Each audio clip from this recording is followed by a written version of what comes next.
Hey,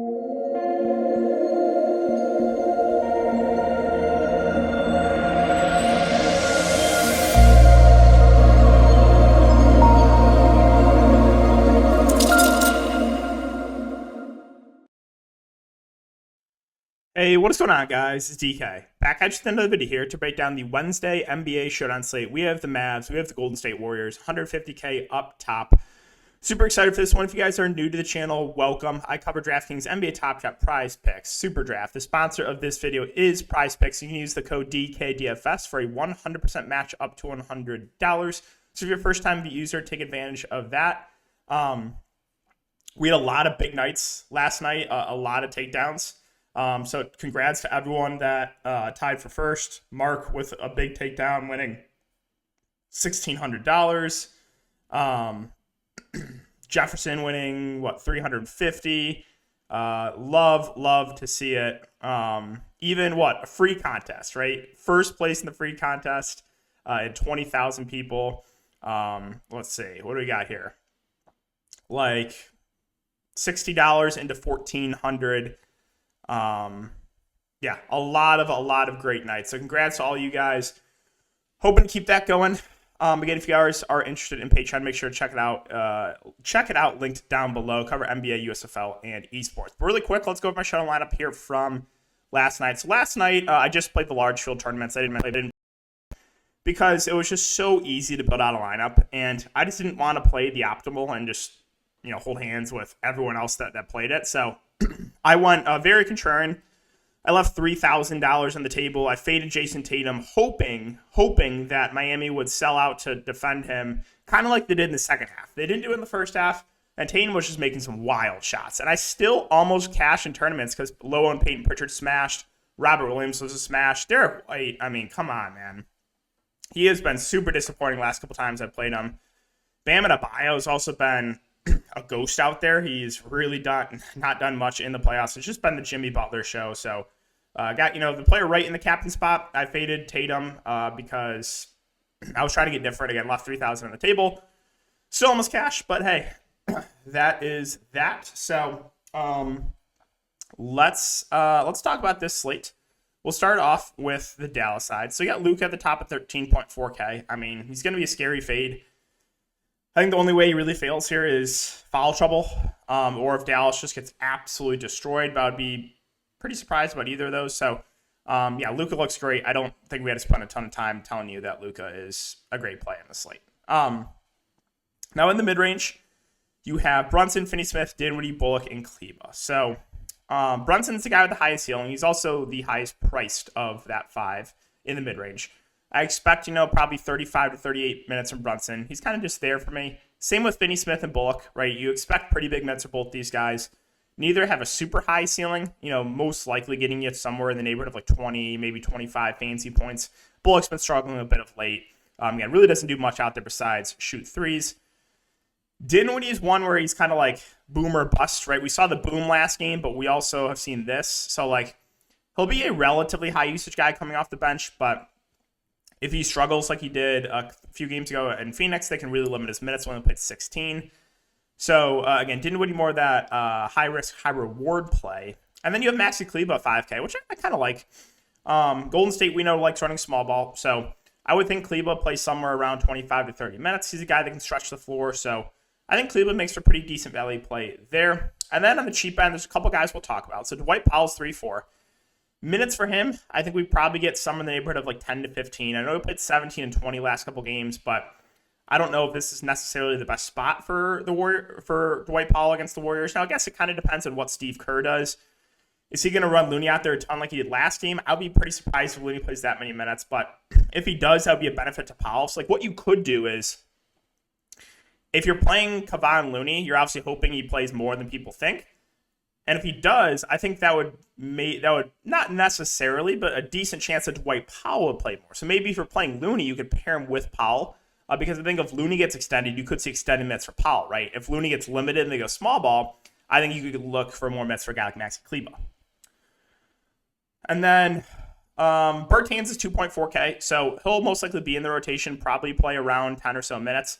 If he comes out and makes a few threes, maybe plays a little bit more.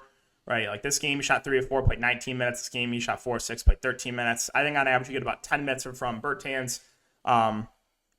So playable, but like I said, has a very, very low floor. And then there's one 1K guy I'll mention, that's Frank Ntilikina. I think he'll actually be relatively popular in the slate because if you mess with roster construction, you almost kind of need to punt with one of the 1K guys. Now with Ntilikina, he's strictly out there for his defense. He's not going to play a ton. I think on average, we're getting about 10 or so minutes from Ntilikina. He could very easily not be in the rotation. I think that's also it's also possible. But if you get like 10 minutes Ntilikina and like 4 to 5 fantasy points, it actually could be enough on the slate if you go to line up like Luka in the captain. So, a build where we didn't really have to consider it last showdown slate because there's just so much value. But on this showdown slate, there's not a lot of value. So like possibly, taking a 0 and like playing one with 1K guys or like, again, hoping for like 5 to 10 minutes from Ntilikina, I think is certainly on the board to allow you to get to, Luka and the captain or to allow you to get like Luka and Steph together. On the Golden State side, so Steph Curry, my only worry with Steph is Dallas has played him relatively tough this season.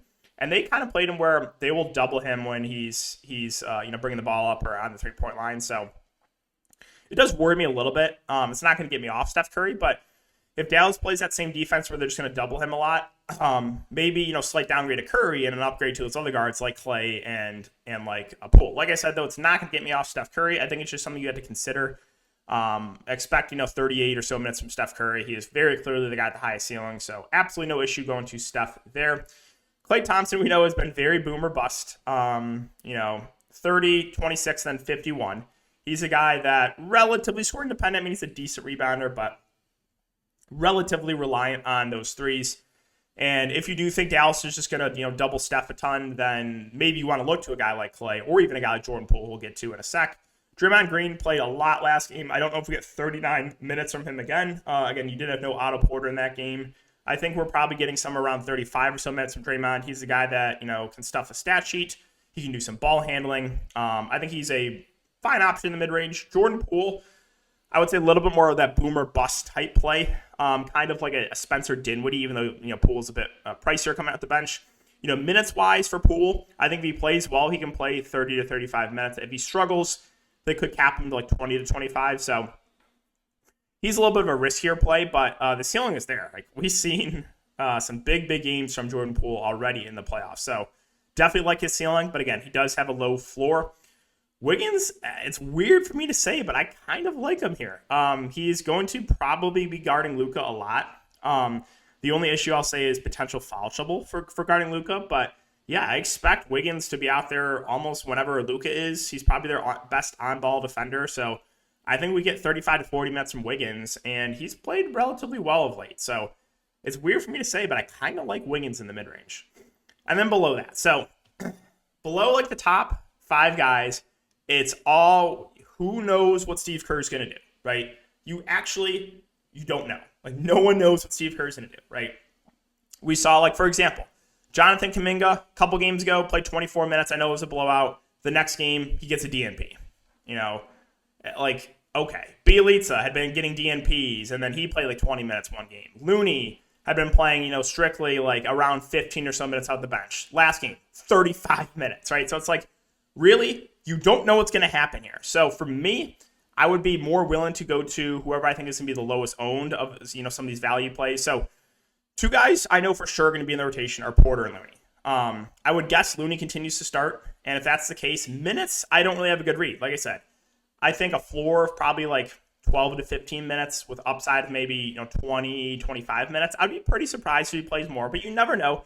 He played 35 minutes here. Again, though, that was without Otto Porter. So Looney, I think he's a solid value. Maybe a bit overowned, though, after the last game. Like Otto Porter is off the injury report, missed last couple games. Like for me, I think I'd be more willing to take a shot in Porter. If Looney's going to get a lot more of the ownership, we'll see what it comes out to. But if Looney gets way more ownership, I would just rather go to Porter. Porter, I think on average, he's probably playing around 20 or so minutes.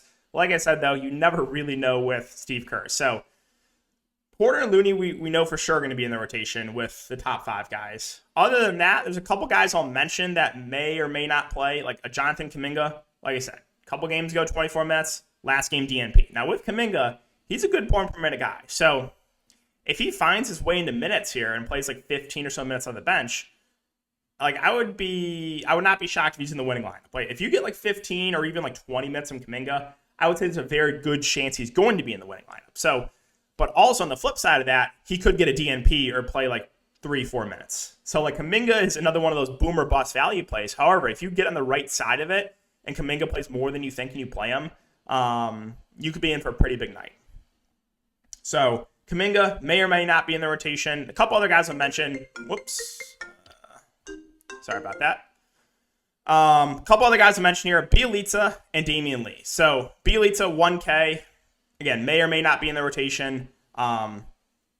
So I'll mention him. I'll mention Damian Lee too, who could possibly play. Maybe, maybe not. Pretty similar play to like a Frank Ntilikina. So those are two guys with Kuminga that could or may or may not be in the rotation. But yeah, guys, that's really going to wrap it up for the video. Again, if you're looking for more in-depth content for this, where we talk, heavily about roster construction, what are things, optimal lineups, ways to get different, check out my Patreon linked down below. But thanks again, guys. Appreciate the support as always, and I'll see you all in the next video.